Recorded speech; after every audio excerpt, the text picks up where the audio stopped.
Bonjour tout le monde, bienvenue à ce webinaire sur l'action communautaire autonome. C'est organisé par la Coalition Solidarité Santé, par le Comité démocratie de la Coalition. La Coalition, ça fait presque 35 ans qu'on existe. On est une coalition d'organisations syndicales et communautaires en santé et services sociaux. On a plus de 40 membres actifs au moment où on se parle. On travaille sur la déprivatisation et la redémocratisation du système de santé et services sociaux, sur l'assurance médicaments publics universelle et gratuite. On a aussi un comité sur la crise climatique et un comité de mobilisation, ainsi qu'un comité sur le soutien à domicile. Si vous voulez avoir plus d'informations sur la coalition, je vais mettre dans le chat le lien vers notre site web. Puis on a une infolette mensuelle à laquelle vous pouvez vous abonner aussi. S'il y a quoi que ce soit pendant la présentation, vous pouvez m'écrire à moi dans le chat. Donc, aujourd'hui, c'est Claudia qui va faire la présentation. Et puis, c'est une initiative du comité démocratie, ce webinaire-là. Le but, c'est d'avoir une réflexion sur l'action communautaire autonome et sur la place des organismes communautaires autonomes dans le contexte de réforme du système de santé et services sociaux. Voilà, donc je laisse, Claudia, je te laisse la parole.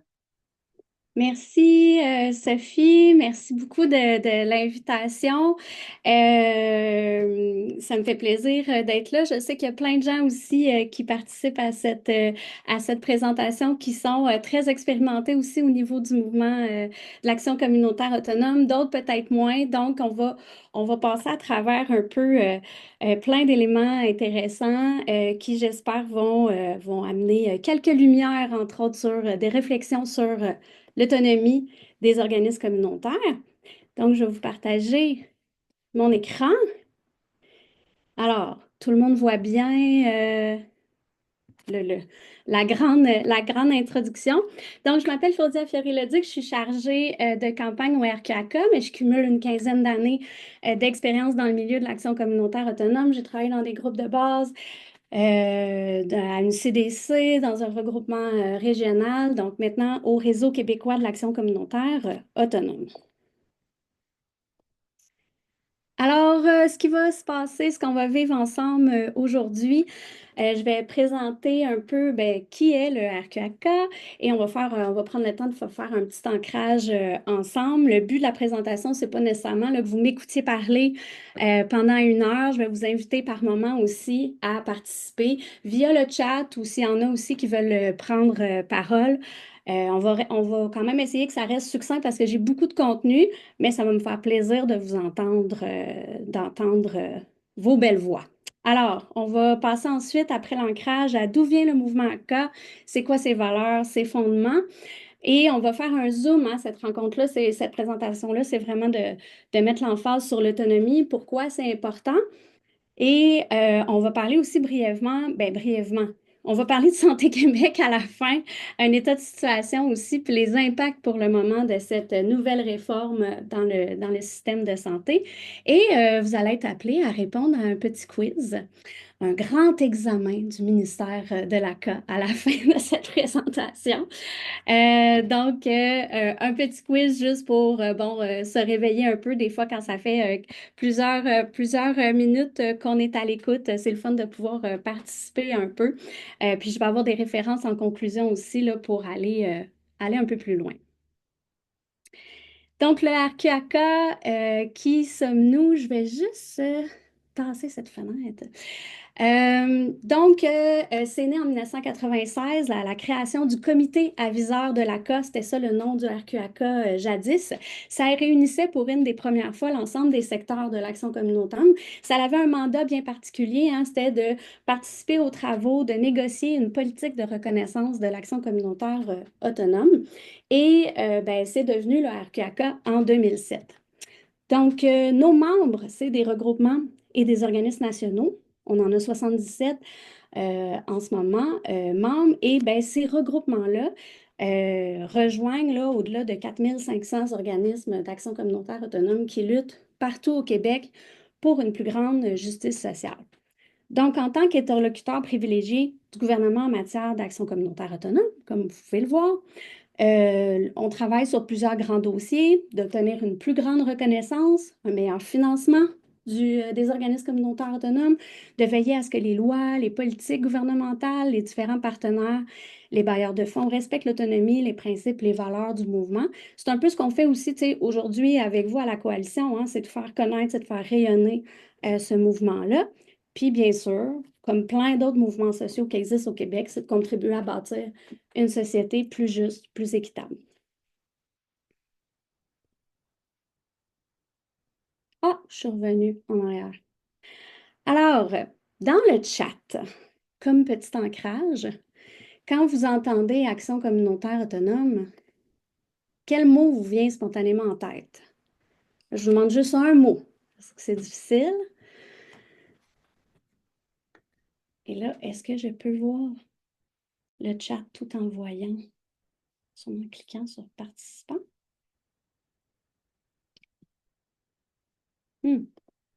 Alors oui, je vois vos réponses.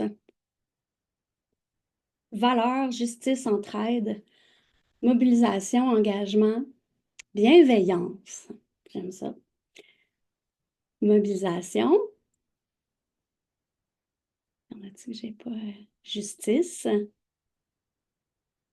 Solidarité, bien sûr. Fierté. Effectivement. Liberté. Il y en a des nouveaux, il y en a des nouveaux. Engagement. Humanitude. C'est un beau mot. Indépendance.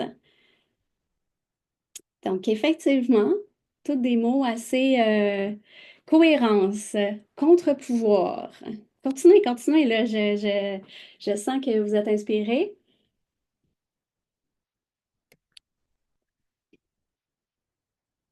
Peuple. On va voir, là, on s'en va vers un peu d'où vient le mouvement d'Action communautaire autonome. C'est un peu beaucoup la base. Filet social, en effet. Encore quelques réponses.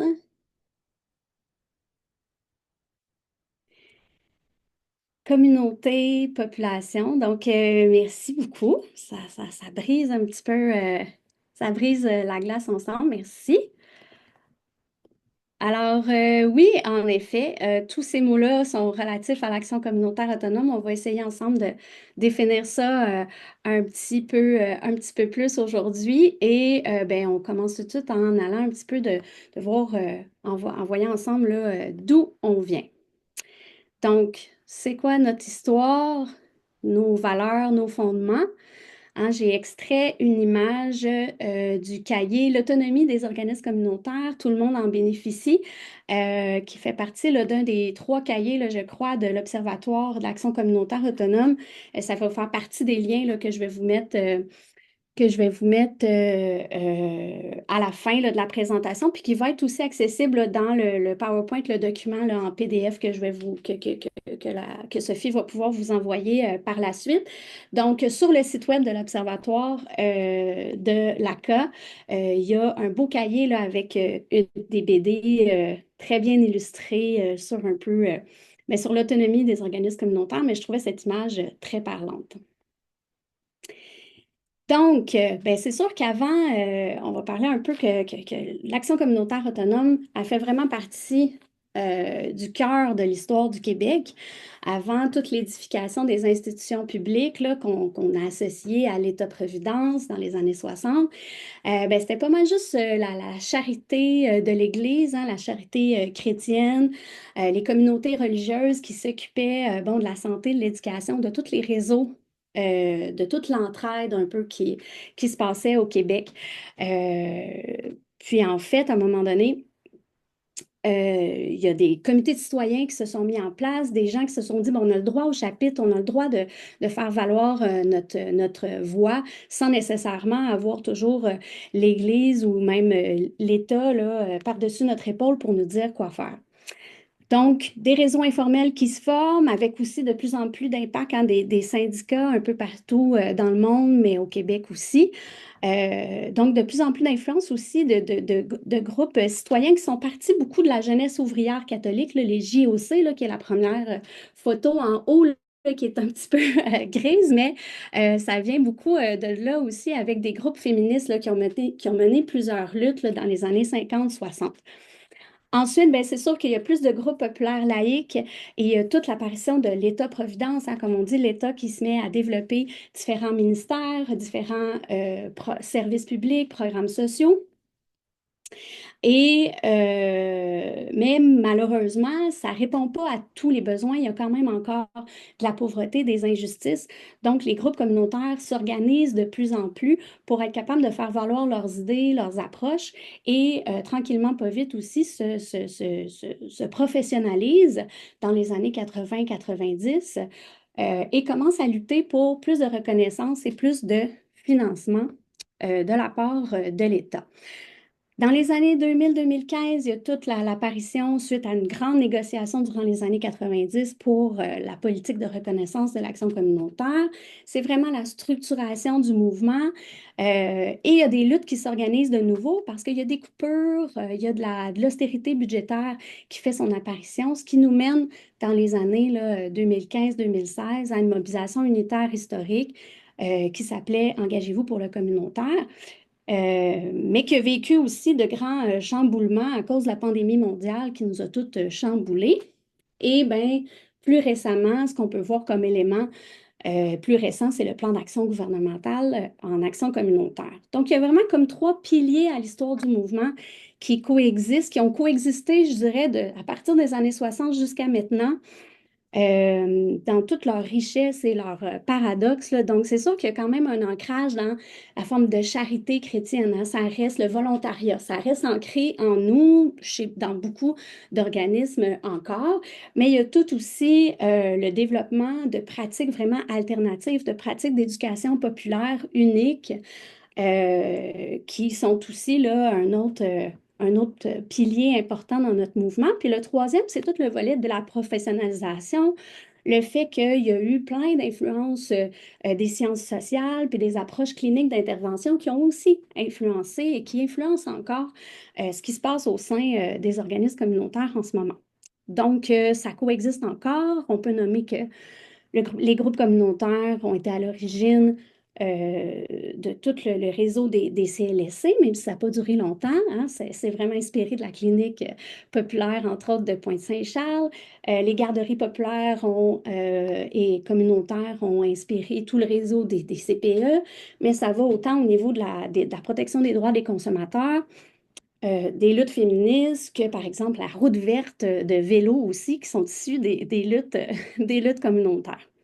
Donc, c'est vraiment unique au monde et on a la chance là, d'avoir ce magnifique mouvement très présent, mais encore en lutte pour sa reconnaissance à l'heure actuelle.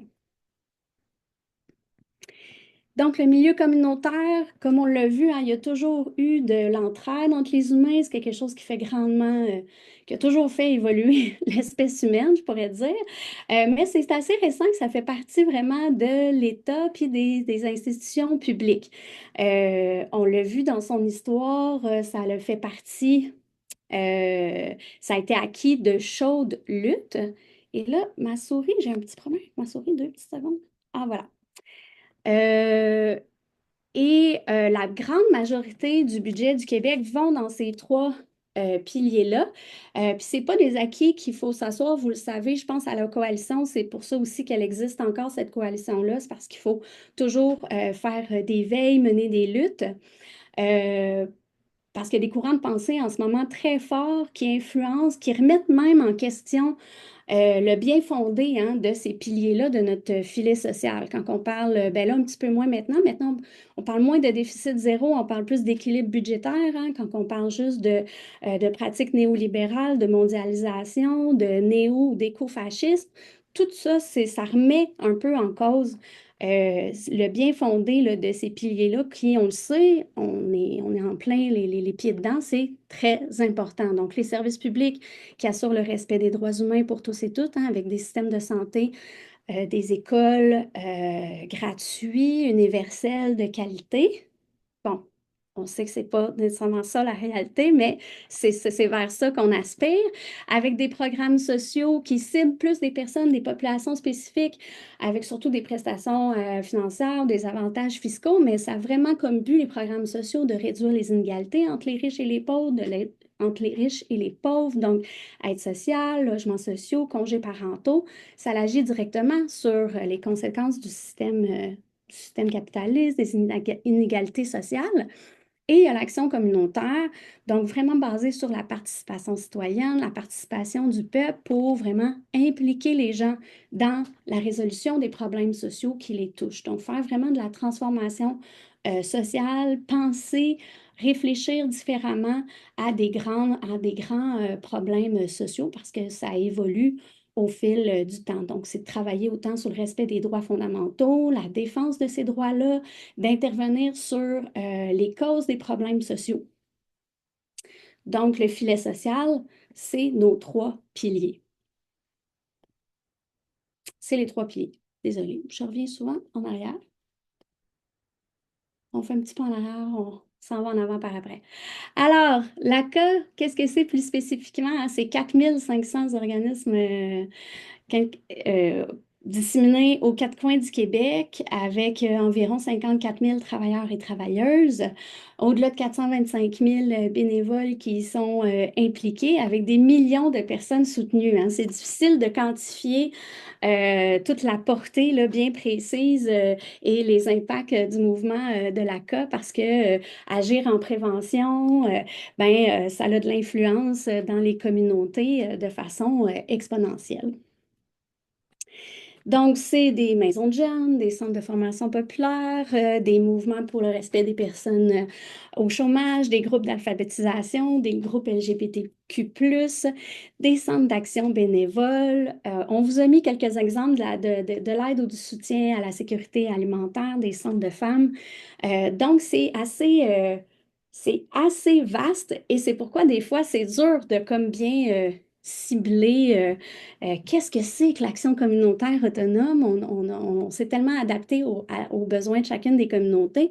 Un centre de femmes en Estrie ne sera pas le même ou fonctionnera pas pareil qu'un centre de femmes sur la Côte-Nord, par exemple, parce qu'il va y avoir des pratiques démocratiques différentes, des styles d'activité différents, une façon de se diriger, des projets différents et tout. Donc, c'est le cas aussi de toute la panoplie là, des organismes que vous avez devant vous.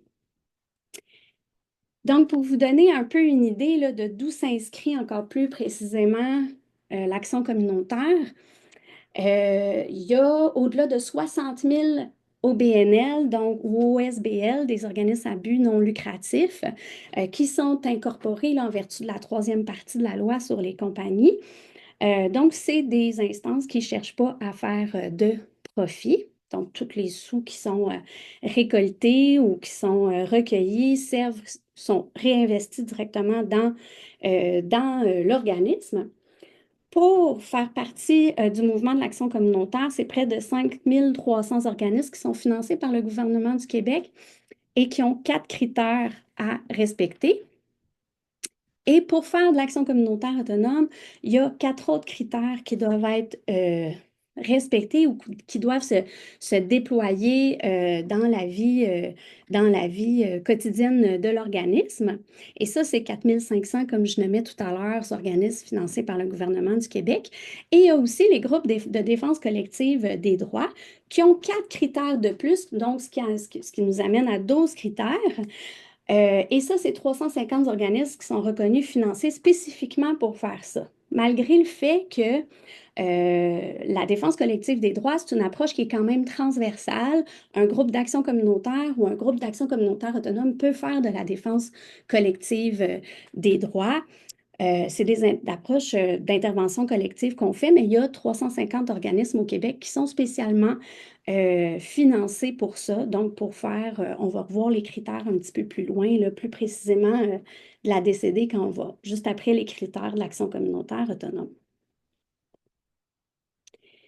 Donc, un pilier important, un phare pour le mouvement d'action communautaire autonome, de défense collective des droits, c'est la politique de reconnaissance. Donc, si je cite le cher Pierre Valois, qui a entre autres témoigné là, dans des vidéos sur la plateforme, la nouvelle plateforme Riposte, si vous voulez aller voir des vidéos sur l'histoire de l'action communautaire, sur différentes luttes citoyennes qui ont eu lieu dans les dernières années. Il y a des très belles vidéos sur la plateforme Riposte. Donc, je le cite un peu, il dit que c'est le document qui va le plus loin au niveau planétaire. Donc, au niveau de la reconnaissance vraiment du mouvement associatif, du mouvement citoyen, c'est la politique de reconnaissance là, que le gouvernement du Québec a adoptée sous le Parti québécois là, en 2001. Donc, cette politique-là, plusieurs éléments très importants. Et là, on arrive au cœur là, du sujet là, d'aujourd'hui qui reconnaît l'importance de l'autonomie du mouvement d'action communautaire autonome, hein, ça le dit. Et de toute l'importance du fait que les approches de participation citoyenne, d'éducation populaire autonome, de défense collective des droits, ça départage tout ça. Et ça distingue autant l'action communautaire de l'action communautaire autonome. On l'a vu avec les caractéristiques ou les critères, on va les revoir un petit peu plus tard. Ça souligne aussi toute l'importance du financement. Donc, l'État québécois finance le mouvement communautaire en respectant son autonomie, en respectant ses approches spécifiques. Ça distingue aussi l'action communautaire, par exemple, de l'économie sociale ou de d'autres formes de mouvements sociaux. Et ça distingue aussi des trois modes de financement. Donc, le financement à la mission globale, qui finance, en fait, qui est le financement pour lequel l'organisme a le plus d'autonomie parce que ça lui permet vraiment de financer l'ensemble de ses activités. C'est récurrent aussi, ce qui est un élément essentiel autant de la politique que de cette forme de financement-là. Euh, et ça finance en fait l'organisme pour des objectifs puis des projets que lui-même se dote. Donc, il n'y a pas personne d'autre c'est pas le gouvernement qui finance les groupes, qui dit, ben, je te finance à la mission sociale pour faire telle chose. Non, au contraire, on reconnaît l'importance de ta mission dans ta communauté via là, tous les processus de reconnaissance. Et pour ça, ben, on te laisse l'autonomie de réaliser les projets, les activités que vos membres jugent nécessaires pour remplir votre mission. Les autres modes de financement assurent aussi plus ou moins une autonomie, que ce soit par projet ponctuel, donc un type de financement qui n'est pas nécessairement récurrent, mais qui peut quand même vraiment aider en situation d'urgence ou pour un projet pilote, par exemple. Puis il y a tout le volet un peu entente de service, où là, il y a un petit peu moins d'autonomie, un petit peu plus d'influence là, des orientations ministérielles. Donc, cette politique-là vient autant reconnaître l'importance du financement, comme je disais, l'importance du rôle de la transformation sociale, vient distinguer vraiment les différentes caractéristiques de l'ACA, le caractère alternatif du mouvement, puis le fait aussi que c'est un projet de société, puis que c'est essentiel pour le développement social du Québec, là, c'est dans son titre. Donc, c'est vraiment unique. En Ontario, il n'y a pas ça. En Europe, il n'y a pas ça. Il y a des gens d'un peu partout dans le monde qui viennent au Québec pour étudier comment, en fait, le gouvernement du Québec et les groupes communautaires ont négocié ensemble cette politique-là.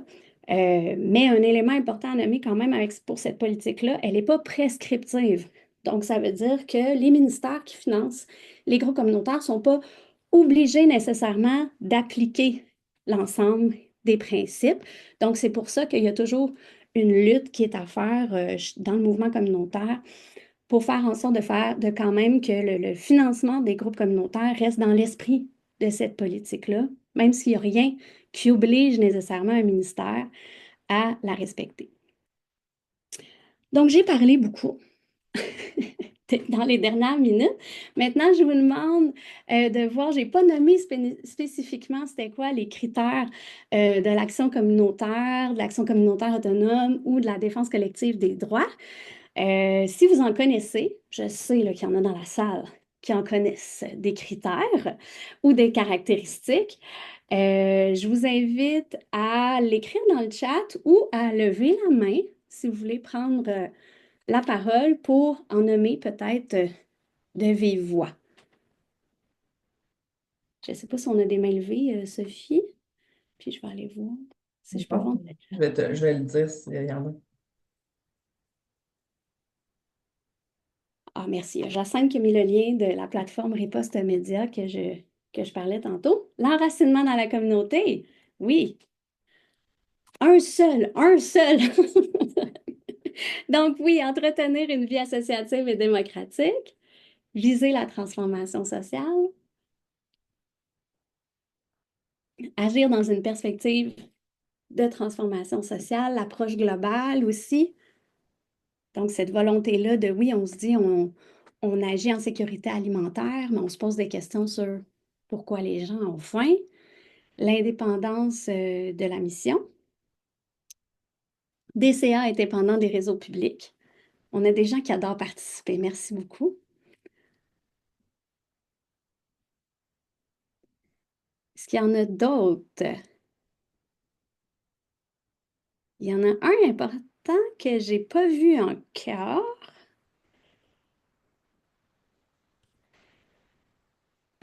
Oui, est un organisme à but non lucratif. Félicitations. Ça, je l'avais nommé dès le début, mais c'est le premier critère. Né à l'initiative des communautés, Lucie Duroc de Lestrie, mon ancienne collègue, bonjour. La transformation sociale. Je pense que la transformation sociale, hein, c'est vraiment le cœur. Ça rejoint aussi beaucoup l'autonomie parce que on on peut pas arriver avec des nouvelles idées pour changer le monde si on n'a pas l'autonomie et la liberté un peu de réfléchir par nous-mêmes puis d'essayer des choses. Tu sais. Donc, tout est lié dans les critères de la CA, donc être issu de la communauté. La vie associative et démocratique, hyper important. Donc, la tenue d'assemblée générale annuelle, la tenue d'activités où les gens peuvent décider qu'est-ce qu'ils ont le goût de faire ou qui sont vraiment amenés là, à participer activement. Et il y a même, ah là, Jacinthe, elle nous a amené un beau graphique. Inquiète-toi pas, je vais les présenter. Je vais les présenter, les critères tout de suite. Donc, je vais les présenter brièvement, mais on ne va pas les passer un par un. Dans le détail, le but, c'était surtout de parler par après des grandes approches pour essayer de faire le pont tout de suite après vers l'autonomie, puis d'aller un petit peu plus profondément là, sur l'importance là, de l'autonomie. Merci encore pour votre participation. Alors, c'est allé vite. Je savais que ça allait faire ça. Être un OBNL. Être enraciné dans la communauté, le deuxième critère. Avoir une vie associative et démocratique, on l'a nommé. Être libre de choisir sa mission, ses pratiques. Avoir été créé par et pour sa communauté. Poursuivre une mission qui favorise la transformation sociale. Avoir des pratiques citoyennes, des approches larges basées sur la globalité des situations abordées et être dirigé par un conseil d'administration indépendant du réseau public. Donc, le dernier, une genre de muraille là, pour s'assurer que des personnes issues, que ce soit des élus ou que ce soit des personnes issues qui travaillent là, qui sont bailleurs de fonds, siègent sur un CA puis puissent influencer, avoir un pouvoir d'influence. Donc, c'est le dernier critère d'action communautaire autonome. Donc, j'ai parlé des 8 critères, puis tantôt, j'ai parlé aussi des 4 critères associés à la défense collective des droits. Donc, on va les voir aussi. On est-tu capable? Oui.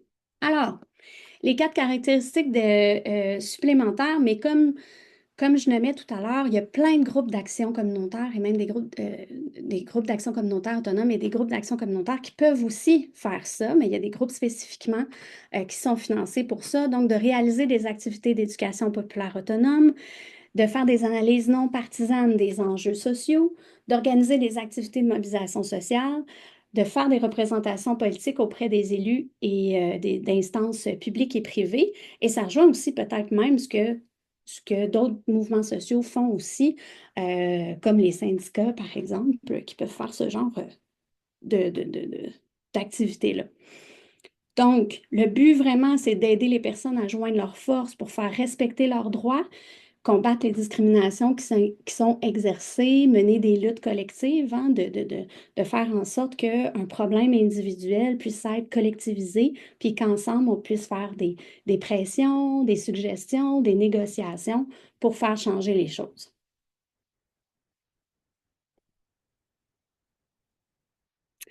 Donc, l'action communautaire autonome, au-delà des 8 critères que vous n'avez pas besoin d'apprendre par cœur dans la vie, là, à moins de travailler des fois dans des regroupements comme moi ou de donner des formations, c'est quand même de se rappeler puis d'avoir, de prendre le temps de réfléchir à que c'est spécial quand même comme mouvement. C'est une posture qui est éminemment politique, mais qui n'est pas partisane, donc, et qui puise vraiment ses racines dans l'éducation populaire autonome.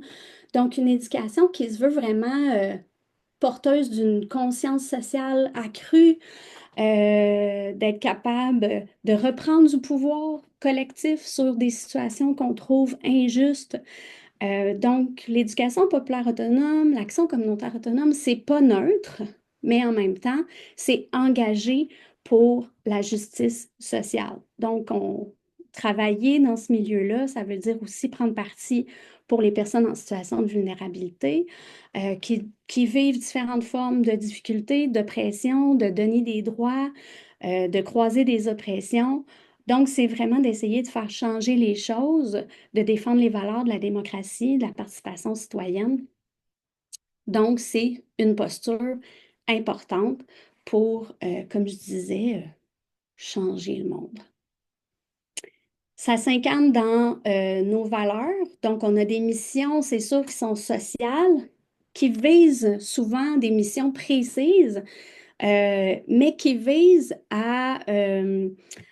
qui sont vraiment liées à un projet de société plus grand.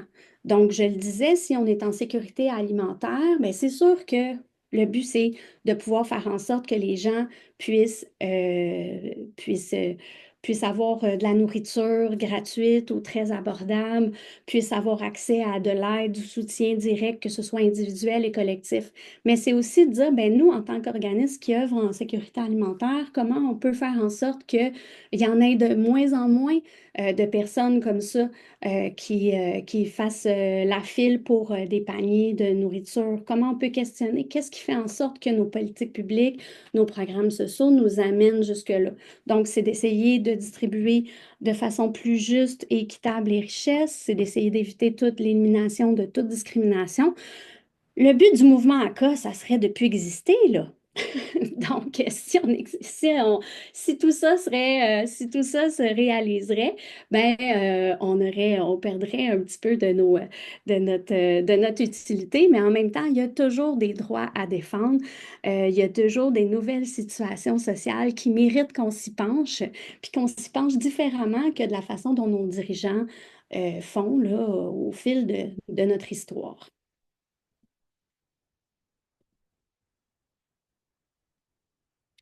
Donc, je le nommais, que ce soit, bon, j'ai nommé la sécurité alimentaire, mais au niveau de la crise du logement, au niveau de la crise socio-climatique, le but, c'est pas juste d'agir c'est pas juste d'agir sur les symptômes directs, mais c'est d'agir sur les causes.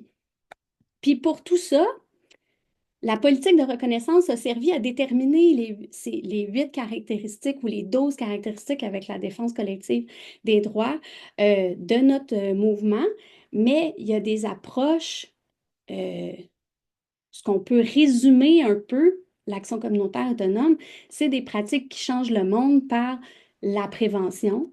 Donc, Quand on dit prévention, on dit renforcement du potentiel de chaque individu, distribution d'informations éclairées, c'est la solidarité face à une réalité collective. On utilise beaucoup la défense collective des droits, donc les gens qui vivent des injustices, c'est premièrement de leur faire connaître que peut-être leurs droits sont lésés, mais c'est de leur donner une voix aussi à ces personnes-là. Des fois, c'est pas juste d'entendre parler cette personne-là, mais de recueillir les témoignages pour être capable d'être un porte-voix aussi par rapport par rapport aux dirigeants. Et on utilise l'éducation populaire autonome.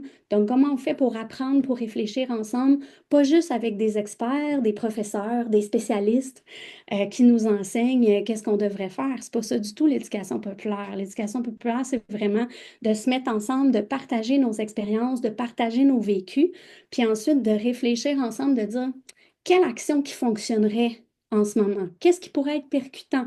Qu'est-ce qui amènerait soit un changement de perspective pour la population autour de nous qui ne vit pas nécessairement la situation qu'on vit. Donc, de faciliter, quand je parlais d'approche conscientisante, c'est ça, de faciliter une prise de conscience pour être capable après d'agir plus efficacement. Donc, on rentre tranquillement vers la partie sur l'autonomie. À la base, vraiment, de la création d'un organisme, qui soit d'action communautaire, qui soit de tout type, il y a le droit de liberté d'association. Donc, c'est un droit fondamental dans la Charte canadienne et la Charte québécoise des droits et libertés. Donc, faire partie d'une association de son choix qui poursuit des fins légitimes et participer à des activités, tout le monde a le droit de faire ça. Donc, ça reconnaît aussi la nature profondément sociale des activités humaines et à protéger les individus contre l'isolement imposé par l'État dans la poursuite de leurs fins. Donc, on parle beaucoup en ce moment, les gens, on est dans un milieu individualiste et tout, comment faire pour se sortir de là? Mais c'est vraiment de s'associer avec d'autres dans une organisation, dans un groupe informel, mais les groupes communautaires, les groupes d'action communautaire autonome sont des lieux de prédilection pour ça. Donc, dans ces groupes-là, on peut concevoir, exprimer des idées, se réunir, diffuser ces idées-là. Donc, c'est sûr que il y a des tendances aussi dans la société en ce moment là, d'avoir des préjugés, là, de dire, ah, moi, même juste le terme militance, hein, a des tendances un peu péjoratives dernièrement dans notre société. Puis, c'est questionnant de dire, mais comment ça se fait que moi, je m'implique dans un organisme ou dans une coalition, par exemple, puis je sois comme un peu jugée par les gens autour de moi, juste par le fait que j'ai le goût de m'informer sur des problèmes que les gens chialent, les gens se disent, ben oui, ça marche pas bien, ça marche pas bien. Puis là, le fait de s'impliquer, des fois, on se fait traiter de woke ou de pelleteur de nuages, tout ça. Mais dans le fond, c'est toujours cette liberté d'association qui a fait en sorte que nos systèmes ont évolué et puis qu'on est capable d'améliorer les conditions de vie dans nos sociétés.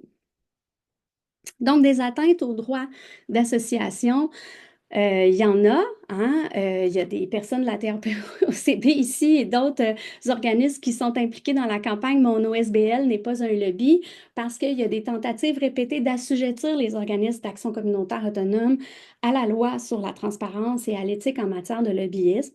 Donc, les organismes communautaires ne sont pas des lobbies, mais c'est tout le temps ça un peu qu'on veut nous attirer dans ce giron-là. On veut pouvoir garder notre autonomie, notre indépendance. Et il y a aussi des nouvelles modalités au niveau du registraire des entreprises du Québec. Donc, depuis, je crois, un an et demi, l'obligation maintenant de fournir les pièces d'identité des membres de conseil d'administration. Donc, des petits changements, mais qui ont quand même un impact sur cette liberté d'association-là. Avant, quand on voulait siéger sur un conseil d'administration, il fallait fournir son nom, je crois que son adresse, sa profession. Là, maintenant, il faut vraiment envoyer une carte d'identité au REQ. Là, il y a peut-être pour plein de personnes, ça peut faire préjudice, que ce soit des personnes sans statut ou des personnes qui n'ont pas nécessairement envie d'envoyer leur pièce d'identité comme ça à une instance gouvernementale. Donc, c'est des atteintes aux droits d'association. et aussi à la base de tout ça, à notre autonomie. Donc, l'autonomie, pourquoi c'est important? C'est sûr que ça rejoint beaucoup des 8 critères et des 12 critères qu'on a nommés plus avant. Euh, et c'est un fondement aussi fondamental, là, je leur dis, là, parce que c'est important, de la politique gouvernementale de reconnaissance de l'action communautaire. Le concept d'autonomie est vraiment associé à la distance critique qui doit exister entre le mouvement communautaire et l'État. Donc, cette politique-là reconnaît, comme je disais, le droit à l'organisme, oui, de réaliser sa mission et tout, mais de critiquer aussi les programmes sociaux, les services publics, de lancer des actions de mobilisation. Ça peut être des actions dérangeantes à différents niveaux, de prendre la voix dans les médias pour critiquer tel ou tel projet de loi. Ça fait partie de la reconnaissance de l'État et c'est partie intégrante quand même de notre autonomie. Donc, c'est des revendications de longue date. L'autonomie a toujours fait partie un peu de toute la fondation, des fondements, en fait, du mouvement de l'action communautaire autonome là, dès ses débuts.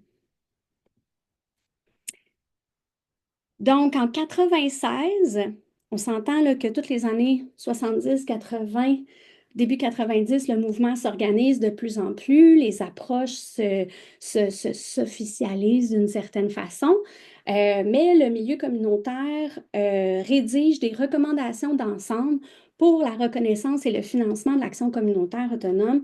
Donc, en 96, c'est tout le début des travaux de négociation qui va nous mener à la politique de reconnaissance en 2001.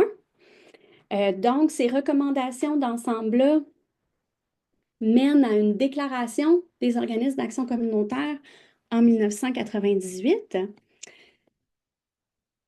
Donc, vraiment pour indiquer, attendez, que c'est un vrai projet de société, une vision pour le Québec. Hein. C'est quelque chose un peu d'unique qu'en ce moment, les gouvernements essaient un peu de balayer ou de pas trop rappeler qu'ils ont déjà reconnu ce genre d'éléments-là.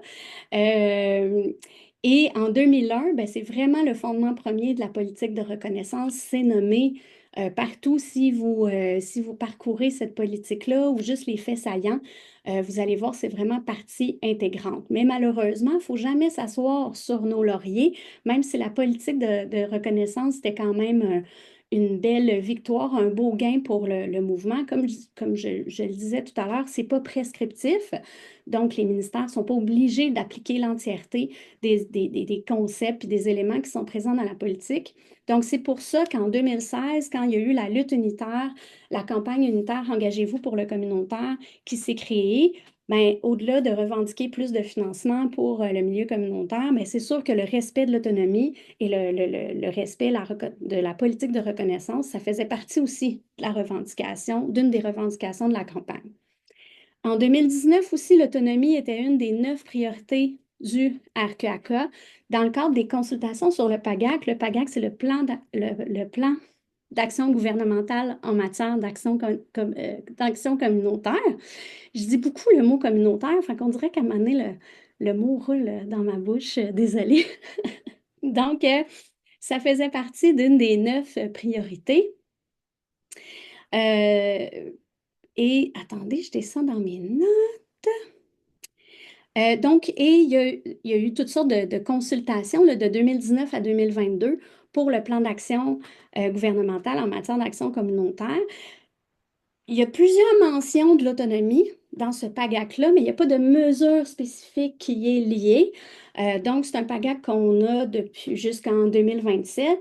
On est déjà en évaluation un peu de l'impact, des impacts de ces mesures-là, mais c'est sûr que ça va être encore une bataille à mener de faire respecter l'autonomie. Peut-être que vous avez déjà entendu parler d'une loi en action communautaire ou en action communautaire autonome. Il n'y a pas de loi en ce moment. Une loi pourrait peut-être venir un peu plus obliger le gouvernement à respecter nos fondements liés à l'autonomie, mais il n'y a pas encore on s'y penche, on y réfléchit dans le mouvement de l'ACA, mais il n'y a pas encore, ce projet-là est encore en, en réflexion. Donc, qu'est-ce que ça veut dire l'autonomie, hein? L'importance des mots, peut-être que pour vous, vous avez une définition, dépendamment du rôle que vous avez dans la société, dépendamment de l'éducation que vous avez eue et tout. Donc, pour les organismes, par exemple, plus en défense collective des droits, c'est sûr qu'au niveau de l'autonomie, ça va être vraiment l'autonomie politique qui va être importante. Pour des organismes qui font plus d'intervention psychosociale, donc en santé mentale, en prévention du suicide, sur l'image corporelle, sur la santé, etc., mais ça va être plus, on va plus parler d'autonomie de pratique. Pour des députés, des élus, des fonctionnaires, ben, on parle de reddition de comptes, hein, on va plus parler d'autonomie de gestion. Hein. Donc, il y a certains préjugés qui existent là, pour les élus là, qui pensent souvent que le milieu communautaire, on ne veut pas rendre de compte, mais ce n'est pas le cas du tout. On est libre de faire notre gestion interne, mais on aime ça présenter l'ensemble de nos réalisations, de nos succès via nos rapports annuels puis nos redditions de comptes à chaque année. C'est partie intégrante de notre fonctionnement. Et pour les fondations, ben c'est sûr que ça évolue. On parle souvent d'autonomie de gestion aussi, en lien avec la reddition de comptes, c'est sûr, mais souvent, il faut continuer à faire de l'éducation auprès de ces instances-là pour faire reconnaître vraiment c'est quoi la nature fondamentale de notre autonomie. Je vais prendre une petite gorgée d'eau, une petite seconde. Et plusieurs ne font pas nécessairement la différence entre un club de pickleball et une maison de jeunes, qui sont des instances très différentes, même si ils ont un impact qui peut avoir ils ont des impacts positifs dans la communauté, ces deux instances-là, mais leur nature est quand même différente. Donc, c'est important de s'entendre entre nous, puis de discuter, puis de réfléchir là-dessus, parce que quand on revendique l'autonomie, il faut savoir de quoi on parle. Donc, je reviens toujours à la politique de reconnaissance de 2001. Elle reconnaît donc l'autonomie juridique en action communautaire. Elle reconnaît l'autonomie, trois formes en fait d'autonomie. L'autonomie juridique, donc vraiment ses fondements, on parlait d'être libre de déterminer sa mission, ses orientations, ses pratiques. Ensuite, il y a toute l'autonomie de gestion, donc d'être libre de gérer les ressources de l'organisme. On reçoit du financement, on a un bâtiment, on a des locaux, comment qu'on gère tout ça. Et lorsqu'on parle d'un groupe d'action communautaire autonome, avec les 8 critères en tout, ben, s'ajoute la reconnaissance de l'autonomie politique. Donc, de faire des actions un peu plus qui visent soit à critiquer ou à amener des suggestions d'amélioration pour les politiques publiques, et ça, sans danger de perdre son financement. Donc, ça, c'est quand même important. Puis des fois, même, il y a des groupes d'action communautaire autonome pour avoir travaillé longtemps directement là, en soutien avec des groupes qui se disent, ah ouais, on peut faire ça, hein, publier une lettre ouverte ou partir une pétition par rapport à tel projet de loi ou à tel nouveau programme que le gouvernement vient de passer. Ben oui, il n'y a pas de problème, tu sais, tu peux faire ça, tu ne perdras pas ton financement à la mission du ministère, même si ton bailleur de fonds principal, c'est directement l'instance peut-être que tu critiques. Donc, il y a des travaux importants pour avoir des définitions communes, entre autres de l'autonomie, qui ont été menés par l'Observatoire de l'action communautaire autonome. Il y a eu des groupes de discussion, il y a une grosse revue de littérature qui a été faite pour arriver à la modélisation un peu de ces différentes sphères. Et on s'est rendu compte qu'il existait au sein du mouvement 6 dimensions de l'autonomie. Donc, 3 dimensions reconnues par la politique, hein, je viens de les nommer, l'autonomie juridique, de gestion et politique, mais il existe aussi l'autonomie de pratique, hein, le comment on fait les choses. Qu'est-ce qu'on met de l'avant? Comment nos activités sont créées, sont animées? Il y a aussi l'autonomie d'alliance. Donc, personne ne nous oblige à nous allier à personne, même si des fois c'est, ah, mais ça a toujours fonctionner de même dans notre région, dans notre ville, dans notre village, dans notre quartier. Ben non, ça se peut que les choses changent, les choses évoluent et les groupes sont toujours autonomes de choisir avec qui ils s'associent. Il y a aussi l'autonomie de financement, pas juste d'avoir une autonomie financière, mais d'être aussi, d'avoir une autonomie sur quel type de ressources on va accepter comme type de financement. Ce qui est difficile, c'est que quand on est sous-financé pendant des années, puis qu'on cherche toujours à pouvoir juste essayer de payer nos employés, c'est difficile d'avoir un niveau d'autonomie, d'avoir une autonomie de financement qui est acceptable. Des fois, on n'a comme pas le choix. C'est là où il y a beaucoup d'atteintes dans l'autonomie. C'est des fois, on n'a comme pas le choix. On se dit, il faut accepter ce type de financement-là, même si ça nous dérange peut-être un peu sur certains fonctionnements, mais il faut se rappeler, il faut avoir cette capacité de réflexion-là au sein quand même de l'organisme de dire qu'est-ce qu'on peut ou qu'est-ce qu'on devrait accepter comme type de financement. Et si on était financé à la mission, à la hauteur de nos besoins, ben, le niveau d'autonomie qu'on aurait à ce niveau-là, il serait accentué, puis ça serait juste mieux. On a des exemples concrets d'atteinte à l'autonomie, donc différents types de la part des bailleurs de fonds, du gouvernement, des élus. Donc, de l'ingérence, hein, il y a le regroupement, l'année passée, il y a le regroupement des comités logements et d'associations de locataires du Québec qui ont lancé un site web. C'est un projet qui était financé par le ministère de la Justice. Qui s'appelle locataire.info. Si vous ne connaissez pas ce site web-là, il est très bien illustré par Élise Gravel et il y a une manne d'informations très intéressantes sur ce site web-là. Mais il y a eu des pressions de la ministre de l'Habitation, Mme Duranceau, pour faire retirer une des pages qui critiquait un peu là, les dysfonctionnements au tribunal administratif du logement, le TAL. Donc, il y a eu des menaces et le ministère, en fait, de la Justice a dit au RELCLAC, je ne pense pas que je le nomme comme il faut, là, mais à ce regroupement-là, de dire, ben, il faudrait que vous retiriez cette page-là, sinon on va vous retirer là, une partie du financement. Ben, le RECLAC a pas bronché, puis il a dit, on ne va pas enlever cette page-là parce que c'est important que les éléments reliés au problème qu'il y a au TAL soient nommés, que les gens puissent avoir accès à cette information-là. Donc ça, c'est un bel exemple d'ingérence. Ensuite, on a des tentatives de muselage, donc au niveau des communications. Désolée, l'air est très sec chez nous. Donc, un organisme de travail de rue à Trois-Rivières qui s'appelle Point de rue et le CIUS, le Centre du Québec, Mauricie, a conditionné un financement pour une partie des activités de l'organisme à un contrôle de ses communications. Donc, l'organisme n'a pas le droit de prendre parole publiquement là, s'il n'a pas contacté d'avance le CIUS du Centre du Québec. Ça a levé beaucoup de boucliers aussi là, dans cette région-là, puis un peu partout. Donc, des tentatives de muselage, ça existe. Et de déracinement aussi, des menaces de déracinement. Je ne sais pas si vous avez entendu aussi parler de la maison Benoît Labre, un organisme qui existe depuis très longtemps, qui a enfin pu devenir propriétaire en ayant un bâtiment à lui là, à Montréal et qui a fait face à des menaces de relocalisation l'année dernière de son centre de jour, là, parce qu'il y avait, sous prétexte qu'il y avait des problèmes de cohabitation avec les gens du quartier. Le bâtiment était près d'une école, d'un lieu très, très passant et tout.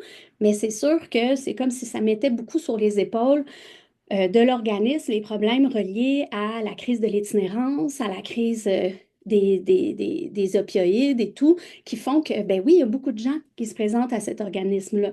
Puis là, il y a des élus qui étaient comme, on va déménager cet organisme et tout, mais ils n'ont pas ce pouvoir-là parce que justement, l'organisme est autonome et l'organisme est propriétaire de ce bâtiment-là. Donc, souvent, dans les messages ou les nouvelles qu'on entend, oups, c'est comme si l'organisme, tout d'un coup, avait plus d'autonomie ou très peu ou pas son mot à dire. Mais cet organisme-là a été très actif. Ils ont mené toutes sortes de cellules, là, de groupes de crise pour discuter avec les partenaires du quartier pour justement là, trouver des solutions ensemble au lieu de dire, ben non, on va juste déplacer le problème. Il y a aussi à Lévis, je ne l'ai pas mis dans la diapo, mais il y a à Lévis aussi où est-ce que la municipalité a adopté un règlement municipal pour empêcher les organismes communautaires de s'installer au centre-ville. Donc, pour éviter ces problèmes-là, là, toujours en mode là, de justement d'essayer là, de tasser ou d'invisibiliser d'une certaine façon aussi certains les organismes communautaires ou les problèmes sociaux. Donc, notre autonomie, comme je nommais, toujours important de faire attention à toutes sortes de glissements, autant quand vous entendez des nouvelles par rapport à, bon, des exemples que je viens de nommer, autant par rapport à des annonces des élus. Donc, il y a, oui, c'est ça. Donc, de financement, le rôle de l'État, hein, c'est quoi son rôle maintenant? Est-ce que c'est vraiment de financer à la mission les organismes et de respecter leur autonomie ou c'est plus de les instrumentaliser, de se servir de ce véhicule-là de financement pour injecter des sommes ici et là selon les causes à la mode en ciblant des organismes très précisément, là, il y a l'exemple, oh non, je vais le nommer par après cet exemple-là.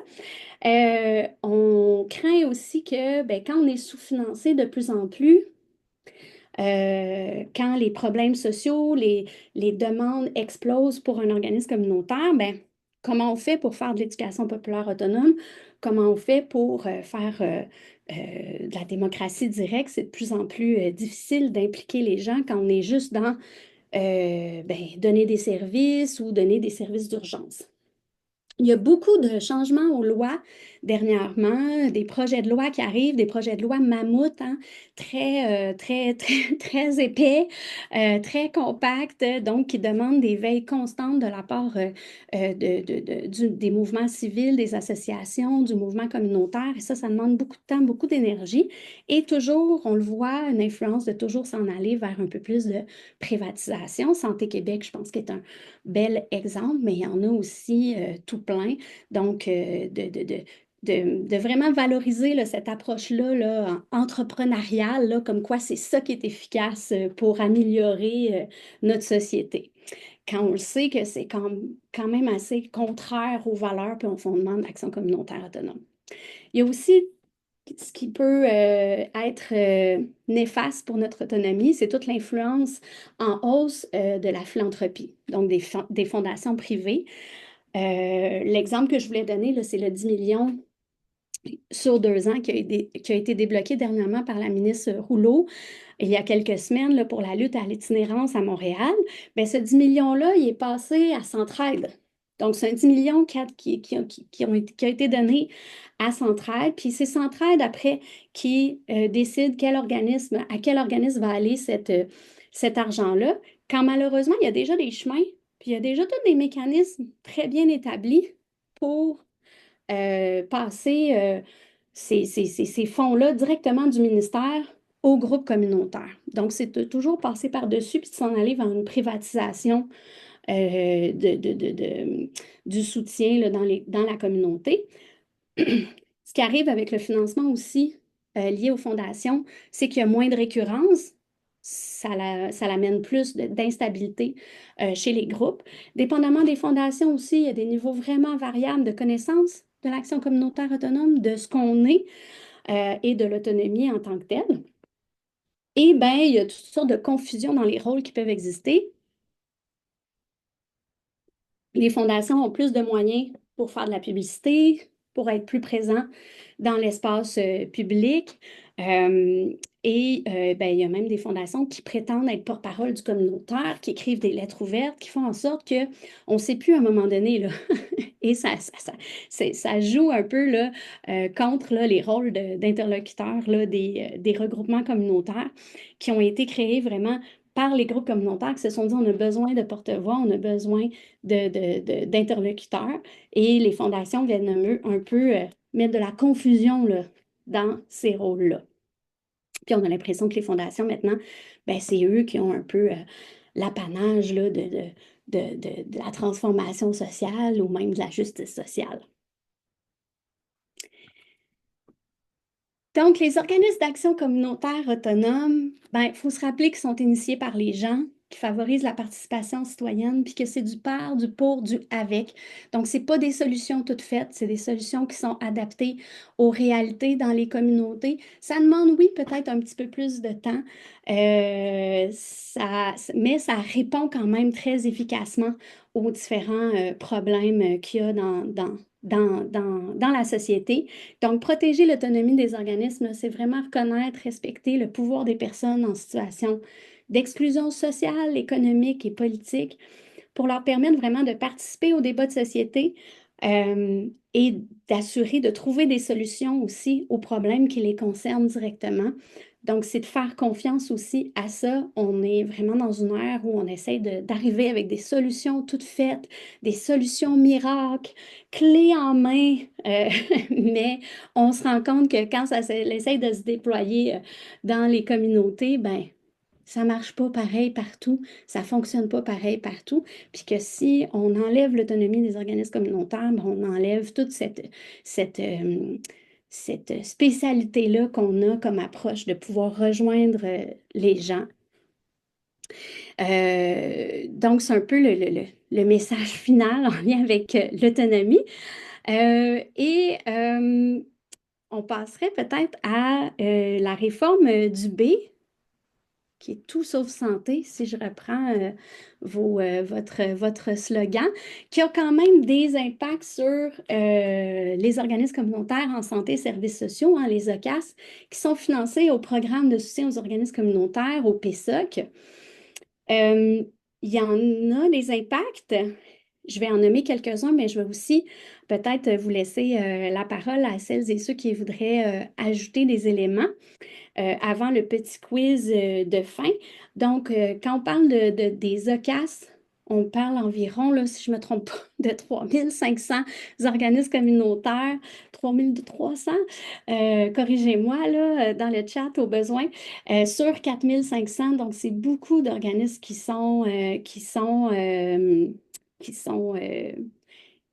touchés par ça, qui sont financés par le ministère de la Santé et des Services sociaux. En Santé Québec a vu le jour quand même le 1er décembre 2023.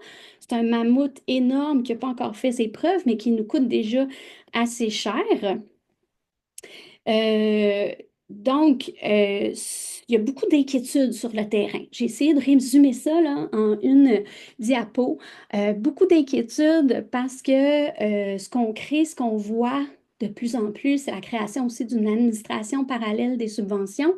Donc, tous les mécanismes qui ont découlé, les mécanismes qui ont découlé de la politique de reconnaissance de l'action communautaire autonome, on dirait que tout ça est un peu rebrassé au fil des réformes.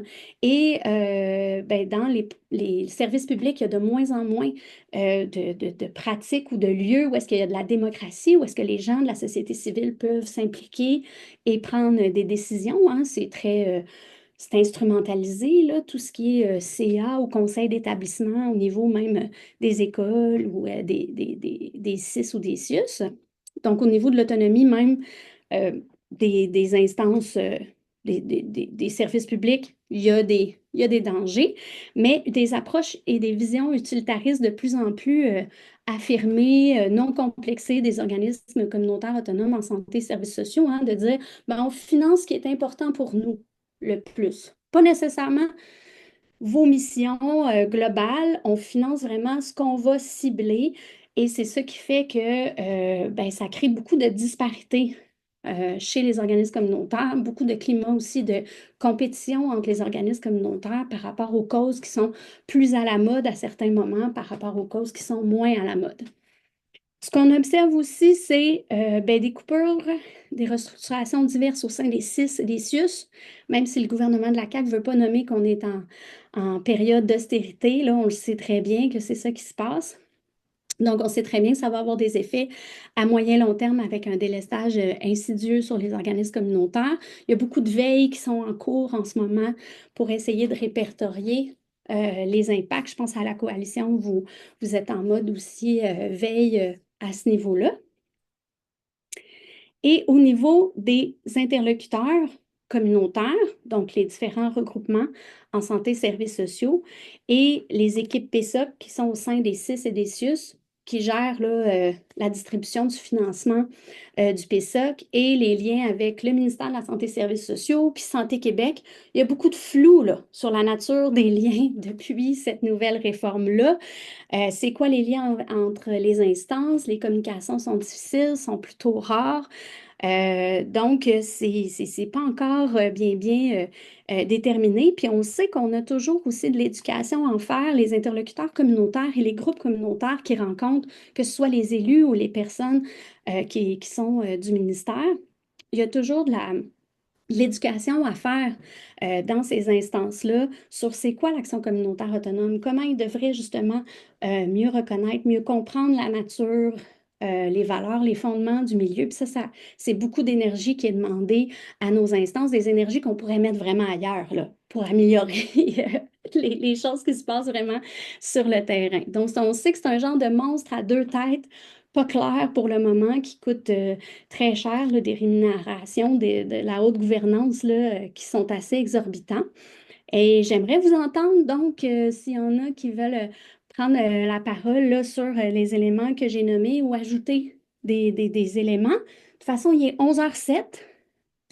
On a passé à travers un peu, on a passé à travers la présentation. Il y aura un petit quiz à la fin. Si vous avez le goût de tester vos connaissances, ça nous permettrait de faire une petite conclusion en beauté. Mais s'il y a des éléments que vous souhaitez, et là, attends, j'essaie de voir, sont où mes petites. Est-ce qu'il y a des gens dans le chat ou. Oui, il y a une main levée, hein? Oui, Sophie. tu la vois? OK, parfait. C'est Mercedes de la table, puis après, il y a Chantal Guérin.